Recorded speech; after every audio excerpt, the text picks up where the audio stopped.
तो hello everyone, कैसे हो आप सब लोग। Myself Karan Garg and finally आज हमारा डायरेक्ट टैक्स सीएमए इंटर का direct tax and indirect tax paper आ चुका है। थोड़ा इजी था। मेनली जो हमारा एग्जाम था वो कॉन्सेप्चुअल बेस्ड था। अगर आपके कॉन्सेप्ट बिल्कुल क्लियर है तो इजिली आप इस एग्जाम को क्रैक कर सकते हो। फर्स्ट हमारा एमसीक्यू है, एक बार देख लेते हैं, एमसीक्यू के आंसर देख लेते हैं एंड क्विक रिकैप ले लेते हैं क्योंकि कल को आपका एग्जाम भी है। देन फर्स्ट क्या है, which of the following is not a capital receipt. हमें क्या बताना है, कैपिटल रिजर्व नहीं है। क्या होगा हमारा, बोनस शेयर्स नहीं नहीं। क्या होगा इसमें, डिविडेंड इनकम। हमने कल सेशंस किए थे, उसमें भी ये था कि डिविडेंड इनकम क्या होता है, हमारे कैपिटल रिसिप्ट नहीं होता है। देन क्या हो गया, which reference to income tax assessment year. Assessment year क्या होता है, जिस ईयर में इनकम का ये उससे अगला ईयर, मतलब the year immediately the year in which income is earn. Option number C. Then, as per provision of income tax, if domestic servant is engaged by employer and salary is received by him, perquisite किसके हाथ में होगी, ये हमेशा taxable होगी in the hands of specified employees. Option number C correct रहेगा। An exemption from capital gain under 54F, कब कब नहीं मिलती हमें एग्जेम्पशन, अगर हमारे पास एक से ज्यादा रेजिडेंशियल प्रॉपर्टी है। अगर हमारे पास एक से ज्यादा रेजिडेंशियल हाउस है तो हमारे को एग्जेम्पशन नहीं अलाउ की जाएगी। देन क्या हो गया, expenditure on promoting family pensions. Family pensions क्या था, हमेशा कंपनी को अलाउ होती है। किसको अलाउ होती है, हमेशा कंपनी को, प्राइवेट लिमिटेड। ठीक है ना, प्राइवेट या पब्लिक जो सी भी उसके बस कंपनी को अलाउ होती है। देन क्या गया, deductions under old regime, 80G in respect of donation to certain funds is available to. किसको रहेगा 80G, हर एसएससी को। हर एसएससी को क्या मिलता है, 80G का अलाउ करता है। यही हमारे एक और है हमारा, which of the following is not a difference between direct tax and indirect tax. Direct और इनडायरेक्ट टैक्स का डिफरेंस बताना था, कौन सा नहीं है। पहले बर्डन कैन बी शिफ्टेड, ये तो होता है। डायरेक्ट टैक्स इज प्रोग्रेसिव, हाँ ऐसा भी होता है। ठीक है ना। Indirect tax tax evasion is possible, ये भी सही है। Direct tax are imposed by central government where is indirect tax state government, नहीं ये नहीं रहेगा। ऑप्शन नंबर ये करेक्ट रहेगा, ये ऐसा नहीं होता। अब आगे हमारे जीएसटी के कितने 7 क्वेश्चंस हमारे डायरेक्ट टैक्स के थे। अब बाकी के क्या है हमारे जीएसटी के। एज पर जीएसटी लो, services by an old age room.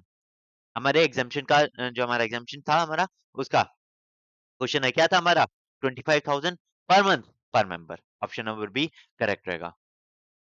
Then क्या है हमारा नेक्स्ट, नेक्स्ट है एज पर रूल 30 वैल्यूएशन का लग रहा है मेरे को। Value of supply of goods and service for both shall be cost of, क्या रहता है हमारा, रूल 30 क्या कहता था, 110% ऑफ कॉस्ट ऑफ प्रोडक्शन। ठीक है ना, इजी था। Under GST place of supply of services when it is provided on board of rail. क्या था कल क्वेश्चन, क्या था ना, अगर क्या हुआ विद इन जर्नी हुआ तो जहां पे गुड्स ऑन बोर्ड किए गए, जो हमारा first schedule point of departure होगा वही क्या होगा, हमारा प्लेस ऑफ सप्लाई होगी। देन क्या होगा, ITC shall not be available if the same is not reflected। ITC कहां पे होती है हमारी, अगर टू बी में आई तो हम क्लेम कर सकते हैं, नहीं तो हम क्लेम नहीं कर सकते। Where applicable for the grant registration has been approved under Rule 9 of CGST Act Rule 2017, the certificate of registration, certificate of registration किस में मिलता है, जीएसटी REG 06 में मिलता है। Then 13 क्या है, a person opting to pay under composition scheme। ठीक है, कंपोजिशन वाला सीएमपी 08 क्वार्टरली होता है, सीएमपी 4 नहीं यार ये नहीं आएगा यहाँ पे, जीएसटी आर 4 आएगा। वो क्या रहता है, एनुअली रहता है। ठीक है ना, तो ऑप्शन नंबर डी करेक्ट जाना चाहिए। थोड़ा टाइपिंग मिस्टेक है तो हो सकता है यहाँ पे इंस्टीट्यूट हमें ग्रेस मार्क्स दे दे। नेक्स्ट क्या है, कस्टम्स ईजेड, कल देखा था हमने 200 नॉटिकल माइल्स, कल जो हमने सेशन किए थे वहां पे था। एंड देन क्या गया, safe guard. Safe guard duty क्या था, मिनिमम 4 इयर्स के होता है बट मैक्सिमम 10 इयर्स का होता है। ठीक है ना, तो आंसर नंबर डी करेक्ट रहेगा। कल था क्वेश्चन वहां से रिपीट है, मतलब थोड़े से हमारे एमक्यू पीस में से क्वेश्चन रिपीट हुआ है एमसीक्यू। देन हमारे क्या आ जाता है, देन हमारा फर्स्ट क्वेश्चन आ जाता है रेजिडेंशियल स्टेटस का। क्या बताना है, हमें बताना है कि किसके लिए, अगर आर ओ आर है और एनआरआई तो कौन सी इनकम टैक्सेबल होगी। पहले क्या है, rental house, rental income received in Germany, property Germany में रिसीव भी वही है, तो क्या होगा, खाली आर ओ आर के लिए टैक्सेबल होगी, एनआर के लिए टैक्सेबल नहीं होगी इंडिया में।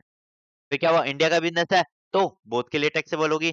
Agriculture income from land in Sri Lanka, receive in Sri Lanka, क्या होगा, आर ओ आर के लिए ही टैक्सेबल होगी। देन क्या हो गया, जर्मनी का अकाउंट है, आर ओ आर के लिए फिर से टैक्सेबल होगी। Royalty receive from BHI limited, Indian company है, इंडियन कंपनी है तो हम क्या करेंगे, बोथ के लिए टैक्सेबल कर देंगे। And capital gain from sale of shares listed in recognised stock exchange, India का है तो फिर भी क्या होगा, बोथ के लिए होगा। टोटल करो, आपका आंसर आ जाएगा। देन क्या आ गया? देन हमारा आ रहा सैलरीज का क्वेश्चन। क्या रहेगा? पहले हमारा सैलरीज दी है, इनटू क्या करेंगे? अप्रैल से दिसंबर तक करेंगे, मतलब 9 मंथ्स की ये रहेगी, 3 मंथ्स की ये रहेगी। ऐसे ही रहेगा, हाँ। फिर डीए हम ऐड कर देंगे, बोनस ऐड कर देंगे, क्या हुआ? फिर क्या हुआ? आरपीएफ क्या हुआ? 12% एग्जम्प्ट होता है, रिमेनिंग जो बचेगा वो टैक्सेबल हो जाएगा। प्रोफेशनल टैक्स 5000 ऐड हो जाएगा। फैसिलिटी इसका कुछ नहीं करेंगे। Leave travel concession for himself, his wife and 3 children, 2 children का अलाउ होता है, ठीक है ना? तो इसके साथ आप टोटल करोगे, आपका इनकम अंडर सैलरीज आ जाएगा। देन क्वेश्चन नंबर 3 हमारा रेजिडेंशियल हाउस प्रॉपर्टी का है। क्या लिखा है? हमें क्या निकालना है? इनकम फ्रॉम हाउस प्रॉपर्टी निकालनी है। कोई दिक्कत नहीं है। क्या रहेगा? Municipal value, fair rent, higher, standard rent, lower, और फिर एक्चुअल रेंट। इन दोनों में हाइट देखेंगे पहले 180 360 में, देन रिस्ट्रिक्ट टू 220 आ जाएगा। इसको 12 से मल्टीप्लाई करके क्या आ जाएगा? हमारे पास एक्चुअल रेंट आ जाएगा। एक बार देखते हैं क्या आ रहेगा, 1 मिनट। क्या आ जाएगा? 270 आ जाएगा, 2,70,000, है ना? देन हम म्युनिसिपल टैक्सेस माइनस कर देंगे। कंस्ट्रक्शन वाला दिया है, तो इंटरेस्ट 1/5 में, कहाँ से? अगस्त 17 से सितंबर 17 लिया है, एंड कब हुआ? 31 अगस्त 2020, मतलब 31 मार्च 2020 तक हमें इंटरेस्ट अलाउ हो जाएगा। कितने में? 5 इंस्टॉलमेंट्स में, ठीक है ना? ये हो जाएगा। जस्ट इतना ही करना था, हमारा आंसर आ जाएगा। कोई दिक्कत नहीं है, इजी लग रहा है। जस्ट यहाँ पे आपको थ्योरी लिखनी पड़ेगी। थोड़े जितने भी प्रोविजन लिखे हैं, अगर आपने थ्योरी लिखी होगी तो आपको फुल मार्क्स मिल जाएंगे, नहीं तो अगर आपने थ्योरी नहीं लिखी होगी तो थोड़े 1-2 मार्क्स आपके कट सकते हैं। देन क्या आ गया? हमारा बी पार्ट आ गया।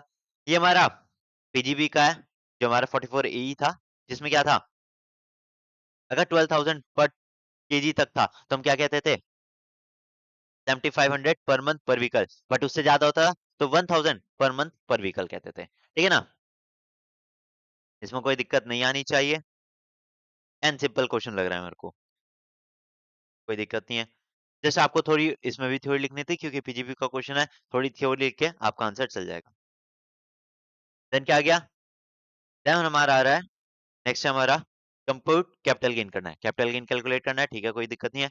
56 ईयर ओल्ड रेजिडेंट है, 28 लाख का परचेज किया है, स्टैंप ड्यूटी क्या है? 28,500, 28,50,000, क्या लेंगे? 28 लेंगे, क्यों? 2850 क्यों नहीं लेंगे? क्योंकि 10% का डिफरेंस नहीं है, कोई दिक्कत नहीं है। फिर उसके बाद क्या हो गया?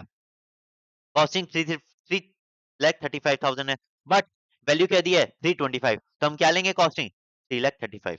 कब सेल हुआ है? 1 नवंबर को सेल हुआ है, तो हम यहाँ पे इंडेक्सेशन नहीं लेंगे, बस, और कोई दिक्कत नहीं है, सिंपल है, और कोई दिक्कत नहीं आएगी। यहाँ पे डायमंड रिंग लिया है, ये क्या हो जाएगा? कैपिटल एसेट हो जाएगा, क्योंकि इंश्योरेंस क्लेम मिला है, तो यहाँ पे भी हमारे कैपिटल एसेट होना चाहिए, यहाँ पे कैपिटल गेन आना चाहिए। एक्चुअल में लॉस आएगा 25,000 का, बट हम सेट ऑफ कर सकते हैं, ठीक है ना? तो इसके बारे में आपको प्रोविजन लिखना होगा, कोई दिक्कत नहीं है इसमें। देन हमारा आ गया, नेक्स्ट हमारा इनकम फ्रॉम अदर सोर्सेज। पहले का था house property, income from other sources, income from residential status, तीनों से एक एक क्वेश्चन आएगा ही आएगा, तो करके जाना, ठीक है ना? Director setting fees simple add हो जाएगा। फिर क्या हुआ? Gold coins receive from friend on occasion of marriage, क्या हुआ? गोल्ड चेन मिली है, 125 की मार्केट वैल्यू है, डेफिनेटली ऐड होना चाहिए। इंटरेस्ट, देखो नेट ऑफ टीडीएस है, आपको ग्रॉस करना पड़ेगा, इसको ग्रॉस करना पड़ेगा, आपकी ग्रॉस वैल्यू आ जाएगी 16,000, ठीक है ना? इंटरेस्ट ऑन प्रॉफिट है, क्या हुआ? 3,000, ये भी ऐड होगा। Interest receive on loan given to relative, ये भी ऐड होगा। सबलेटिंग लीज होल्ड प्रॉपर्टी, ये भी ऐड जाएगा। Lease rent on sublet of house property, है ना? देन क्या हुआ? हमने इस इनकम कमाने के लिए रेंट पे किया है, तो डेफिनेटली माइनस होना चाहिए, डिफरेंस 60,000 आना चाहिए। एंड देन क्या हो गया? कोई प्रॉपर्टी परचेज की थी 390 की, 750 स्टैम्प ड्यूटी है, क्या हुआ? 50,000 से ज्यादा है डिफरेंस, तो ये डेफिनेटली क्या होना चाहिए? इनकम फ्रॉम अदर सोर्सेज में डिफरेंस ऐड होना चाहिए। नेक्स्ट क्वेश्चन है हमारा, फिफ्थ क्वेश्चन। क्या दिखा है? हमें क्या करना है? ग्रॉस टोटल इनकम निकालनी है, कोई दिक्कत नहीं है, बिल्कुल सेम क्वेश्चन लग रहा है। कल हमने किया था, कल हमने रिवीजन किया था ना, उसमें बिल्कुल सेम क्वेश्चन था। सैलरी आ जाएगी, कंप्यूटर लिखा है, लॉस, ठीक है, कोई दिक्कत नहीं है। स्पेकुलेटिव इनकम हो जाएगी, इनकम फ्रॉम ओनिंग, ये भी आ जाएगा, विनिंग, ये भी आ जाएगा, लॉस फ्रॉम बैटिंग, ठीक है ना? देन क्या है? इनकम फ्रॉम हाउस प्रॉपर्टी, ये भी हो जाएगा। अब लास्ट है ग्रॉस फॉरवर्ड लॉस, ये क्या होगा? इससे सेट ऑफ हो जाएगा। हमें क्या किया है? डिफॉल्ट रिजीम में ऑप्ट किया है, तो किसी और से सेट ऑफ नहीं होगा, जो डिफरेंस आएगा 15,000 का, ये किसी और हद से हमारा सेट ऑफ नहीं होगा, ठीक है ना? सिंपल रहेगा, बट इंपॉर्टेंट रहेगा, आपको इसके बारे में बताना होगा कि कौन से लॉसेस आपको कैरी फॉरवर्ड करने होंगे। अगर आपने ये किया होगा डेफिनेटली आप इसमें 7 आउट ऑफ 7 ला सकते हो। देन क्या हो गया, हमें क्या बताना है, एक सैलरीज है बिफोर स्टैंडर्ड डिडक्शन वो मिल जाएगी, इंटरेस्ट ऑन गवर्नमेंट सिक्योरिटीज ठीक है ऐड हो जाएगा, and then medical expenses ETC में हमारे अलाउड हो जाएंगे, डॉट ये हमारे टीडी में अलाउड हो जाएगा। हमें क्या किया है, you are required to calculate total income and tax liability ठीक है under default tax regime and optional tax regime as per regular.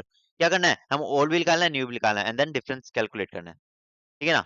हमें ये बताना है कौन सा न्यू में करना चाहिए ओल्ड में करना चाहिए, कोई दिक्कत नहीं, सिंपल क्वेश्चन लग रहा है, आराम से हो जाएगा। देन आता है जीएसटी वाला पार्ट। फर्स्ट क्या है, concept and feature of GST, बहुत इजी क्वेश्चन है। हमने क्या किया था, मैंने आपको कहा था कि पीडीएफ देख लेना, उसमें क्वेश्चन है 7 मार्क्स से, बहुत इजी क्वेश्चन है, आराम से हो जाएगा। Then 5 centre and 5 state tax substitute under GST and 4 taxes which are no substitute. बहुत इजी है, हमें क्या बताना है, 4 टैक्सेस जो सब्स्टिट्यूट हो गए, जो नहीं सेंटर के हुए एंड स्टेट के हुए। बहुत इजी क्वेश्चन है, आराम से हो जाएगा, ठीक है ना। देन आ गया हमारा 7, क्या बताना है, कंपोजिशन स्कीम के बारे में बताना है। क्या value of taxable outward supply, ये ऐड होना चाहिए। Value of taxable outward supply, inter intra से कोई फर्क नहीं पड़ता, हमें एलिजिबिलिटी देखनी है, ये भी ऐड हो जाएगा। एग्जेम्प्टेड आउटवर्ड, ये भी हो जाएगा। Amount of interest on loan, ये ऐड नहीं होता है, interest on loan for composition levy add नहीं होता है। देन आरसीएम वाले इनवर्ट सप्लाई, ये भी ऐड नहीं होगा। वैल्यू ऑफ एक्सपोर्ट, ये भी ऐड हो जाएगा, ठीक है ना। हम क्या करेंगे, 55 प्लस 16 प्लस 74 प्लस 6.5, कहाँ का बंदा है ये, राजस्थान का है। तो अगर 1.5 से कम होगा तो कंपोजिशन ले पाएगा, नहीं तो ये कंपोजिशन नहीं ले पाएगा, ठीक है ना, कोई दिक्कत नहीं है। एंड देन क्या है, नेक्स्ट है हमारा, नेक्स्ट है हमारा वैल्यू, कहा था ना, देखो एक तो कंपोजिशन कहा था मैंने, लेवन कलेक्शन ऑफ जीएसटी में 3 ही टॉपिक कहा था, कंपोजिट सप्लाई, कंपोजिशन लेवी और आरसीएम का था। हमारा कंपोजिशन लेवी से यहाँ क्वेश्चन आ गया। Time and value of supply का था, वैल्यू ऑफ सप्लाई से क्वेश्चन आ गया। क्या लिखा है, list price of goods exclusive GST, ठीक है कोई दिक्कत नहीं है। सब्सिडी ऑफ सेंट्रल गवर्नमेंट, कुछ नहीं करेंगे। एनजीओ वाली सब्सिडी ऐड कर देंगे। लेट फीस, ठीक है ना, लेट फीस का कुछ नहीं करेंगे। Amount incurred by Ganesh limited for post delivery inspection, ये ऐड हो जाएगा हमारा। क्या हुआ, पोस्ट डिलीवरी है, सॉरी पोस्ट डिलीवरी है तो इसलिए हम ऐड नहीं करेंगे, ये भी कुछ ऐड नहीं होगा। Weightage charges, weight weightage charges paid to Kartik, ये ऐड होगा एंड डिस्काउंट हम माइनस कर देंगे, कोई दिक्कत नहीं है। सिंपल क्वेश्चन है, जैसे आपको निकालना है एंड देन आंसर आ जाएगा। प्लीज ब्रीफ नोट्स दे नहीं है, तो अगर आपने छोड़ ली होगी तो आपको फुल मार्क्स मिल जाएंगे, नहीं तो आपके आंसर मार्क्स कट सकते हैं। देन क्या बताना है, क्यूआरएमपी के बारे में बताना है, क्या था 5 CR तक अगर टर्नओवर हुई तो हम क्यूआरएमपी ले सकते हैं, नहीं तो नहीं ले सकते हैं, ठीक है ना, सिंपल ये है। अब नेक्स्ट क्या दिया है कि क्या जीएसटी वाइज होता है पेन वाइज होता है, क्या होता है जीएसटी नंबर वाइज होता है, कि मतलब एक ब्रांच पे अगर मैंने क्यूआरपी लिया तो जरूरी नहीं है कि दूसरी ब्रांच पे मेरे को क्यूआरएमपी लेना होगा, ठीक है ना, सिंपल थ्योरी का क्वेश्चन है, बहुत इजी क्वेश्चन है। देन क्या है, कस्टम्स, यहाँ पे देखो इंस्टीट्यूट ने इस बार थोड़ा चेंज किया है। क्या हुआ कि इंस्टीट्यूट हर बार कस्टम्स का क्या देता था, हमें प्रैक्टिकल क्वेश्चन देता था, बट इस बार हमने थोड़ा हमारे कॉन्सेप्ट हमसे क्या किए हैं, हमारे कॉन्सेप्ट टेस्ट किए हैं। पहले क्या है, freight charges up to airport, airport अगर क्या हुआ, एयरपोर्ट वाले अगर ट्रांसपोर्टेशन चार्जेस पता है तो ठीक है, नहीं तो मैक्सिमम क्या होता है 20% तक। फ्रेट इंश्योरेंस 1.125% होता है। Transshipment charges for one airport to another, ये ऐड नहीं होता है, इंडिया के एयरपोर्ट से एयरपोर्ट जाना नहीं होता है। एप्लीकेबल लेट हो जाता है एंड एप्लीकेबल बीसीडी ऐड हो जाता है, कोई दिक्कत नहीं है, ठीक है ना। तो इसी के साथ हमारा जो रिव्यू पेपर था वो यहीं पे खत्म होता है, कोई दिक्कत नहीं है, बहुत इजी पेपर है। मतलब अ, अगर आपके सारे कॉन्सेप्ट बहुत इजीली क्लियरिफाइड हैं, अगर आपने कॉन्सेप्ट बहुत इजीली किए हैं, सारे कॉन्सेप्ट क्लियर हैं, तो आप इजीली इसमें से 60-70 स्कोर कर सकते हो। कल हमने सेशन लिया था, अगर किसी तरीके से वो सेशन आपके लिए बेनिफिट लेना, तो आप प्लीज मेरे को कमेंट्स में बताना। एंड कल आपका एफएमबीडीए का पेपर है, तो क्विज सर आने वाले हैं 8:30 बजे, तो आप उनके साथ लाइव जरूर जुड़ना। Best of luck everyone for tomorrow exam.